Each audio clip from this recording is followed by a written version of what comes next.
سيد الرئيس، وبالعامية التونسية تعاركت مسعودة وسعيد، حطوا مباركة في الحبس. تعارك المرزوقي وجبالي نحو النابلي باش السيد رئيس الجمهورية يثبت أن عنده صلاحية وأن عنده شخصية يحكم بها.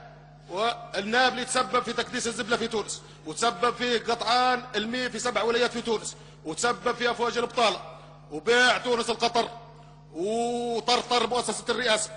ولكن نحكي على عدم الكفاءة، احنا لازم نقيل الحكومة كلها غير كفؤة. تقال ولا تقال. واذا نحكوا على التجمعيين، تقريبا 90% اللي يخدموا في الإدارة التونسية عند الإخوة في النهضة وفي الترويكا هم تجمعيين ونعرفهم بالاسم. فهموا الزيادات السياسية وتبهيم الشعب راهو عيب. الشعب راهو أذكى شعب في العالم. قولوا كلام يفهم، قولوا كسكسوا مقرونة، الشعب التونسي تفهمكم. هاللغة البيزنطية تحكوا لنا بها ما عادش مفهومة. تفهم فيها؟ رئاسة الجمهورية حبت تثبت انها عندها رأي في الموضوع، وهو والله ما عنده حتى رأي. والله غير يركب في الكهرباء يمشي قصر قطراج كلنا عارفينها. راه يجي تو ينحي كفاءة وطنية مشهود لها عالميا. يا ولادي يهديكم ربي، راهو التضخم المالي انا شفتها في العراق وشوفوا تم العراق. باكو الدخان وصل 7000 دينار.